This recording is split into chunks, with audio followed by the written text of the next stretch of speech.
In mid-2003, a group of German archaeologists working in Iraq coincidentally found one of the main revelations of current times, far below the desert sands.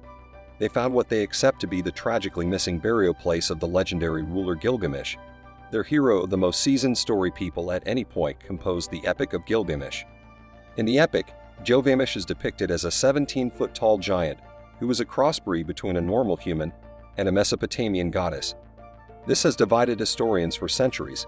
Consequently, it was generally accepted that Gilgamesh's story was merely a myth. That is until Fassbender and his team of archaeologists used modern technology to look deep into the ground and discovered an entire ancient city beneath the desert. Surprisingly, the city was laid out exactly like the city of Zurich in the epic, where Gilgamesh is said to have poured rain. Archaeologists have compared the site to Venice in the desert due to the presence of houses, gardens, and fields alongside a highly developed canal system. More importantly, archaeologists believe that the tomb of the ancient king was located at what appeared to be a burial site on the outskirts of the ancient city. Fassbender stated, "I don't want to say with absolute certainty that it was the grave of King Gilgamesh, but it looks very similar to that which is described in the epic." What was Fassbender attempting to let us know if the grave of Gilgamesh was like that portrayed in the epic? Does that imply that Fassbender and his group had found a burial place with the body of a 17-foot-tall monster?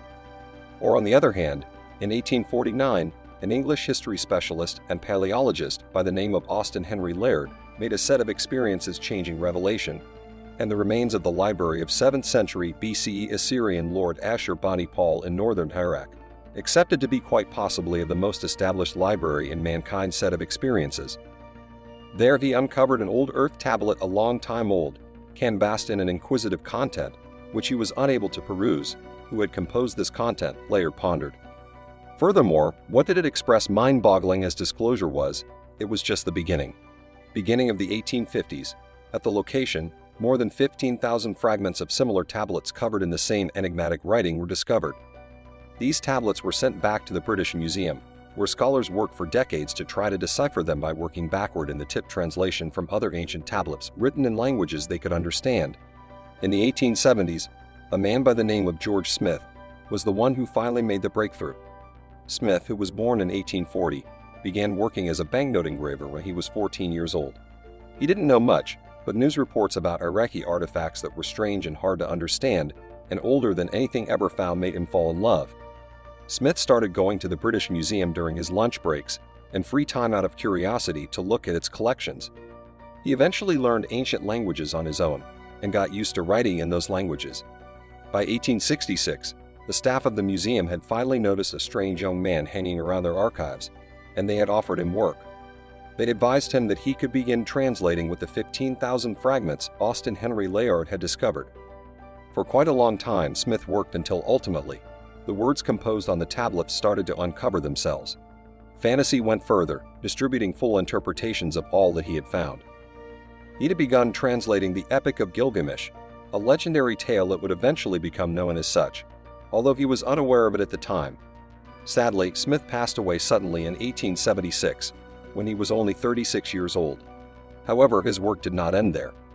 For generations and decades, scholars have carried on Smith's work of translating more and more tablets, gradually revealing the epic's full story, which goes far beyond a great flood.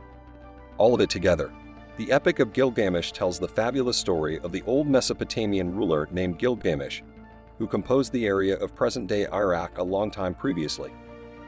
It describes his beginnings as a tyrant and how the gods created a rival named Ketu to teach them a lesson. After the two men wrestle to an impasse, neither better than different, they become extraordinary companions and set off on a progression of undertakings depicted exhaustively inside the epic. Gilgamesh spends the rest of his life looking for the keys to eternal life after Enkidu passes away, a series of additional adventures that are once more told by the epic. It's an incredible piece of writing, one that, according to scholars, had a significant impact on the epic literary genre throughout history, including well-known works like Homer's Odyssey and the Iliad. In any case, what attracted individuals to the story current times, as its interpretation was gradually uncovered, was its depiction of Gilgamesh himself, the shocking qualities of the extraordinary ruler. He was said to have been the offspring of a human man and a goddess, making him 13 human and 66% heavenly. As a result, he had a massive physique, standing 17 feet tall, and was endowed with extraordinary intelligence in addition to superhuman strength and endurance. The story depicts Gilgamesh as top-notch, no matter what, truth be told. However, it went beyond that. There was a line about Gilgamesh in the story that said, "He explored everywhere the seeds of power, and he knew the totality of wisdom about everything." The pursuit of wisdom has always been something that has pushed people forward throughout history. As indicated by the awe-inspiring Gilgamesh had arrived at the finish of the labyrinth, acquiring the farthest reaches of shrewdness about absolutely everything. Taken as a whole, in 2003, these features of Gilgamesh led to the discovery of his tomb. If archaeologists were able to find his tomb and look inside, it could be so shocking. Think about the secrets they might uncover. If Gilgamesh's tomb were opened, what records of his total wisdom about everything might be buried with him? What knowledge did he gain while searching for the secrets of eternal life? Of course, these are exactly the kinds of secrets that people all over the world would do pretty much anything to get their hands on. Was Gilgamesh a giant? The same question has been the subject of debate for the past 2 decades among ordinary people, historians, and scholars. What motivated the U.S. to invade Iraq? The nation was not engaged with the 911 assaults. What's more, the authority government line at the time that Iraq and its chief Saddam Hussein were concealing weapons of mass obliteration has since shown itself to have been an out-and-out lie. Some people have suggested that the United States simply wanted control of Iraq's oil, while others even think that President George W. Bush simply wanted to finish what his father, President George H.W. Bush, started in the early 1990s during the First War with Iraq. Consider that when the United States military invaded the country, they immediately established an encampment around the Gilgamesh site.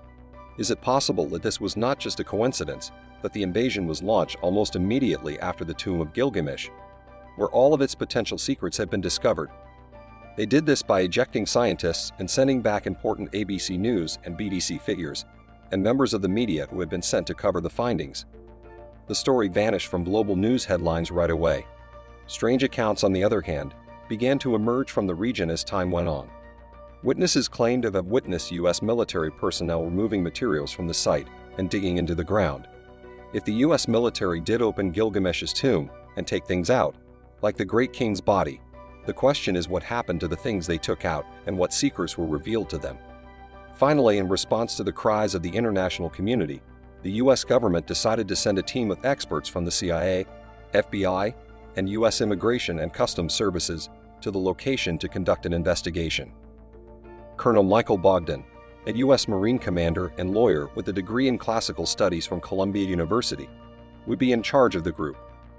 The majority of the facility had been used as a fighting position, which was not a pretty sight when the team arrived, as Book Honest later wrote.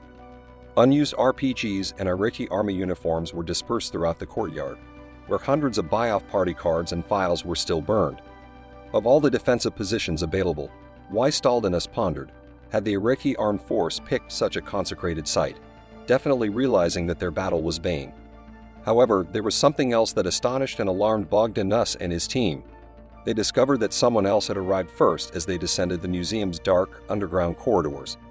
Even though some things were missing, the museum had not removed the empty boxes or fake artifacts it had stored alongside priceless works to deter thieves.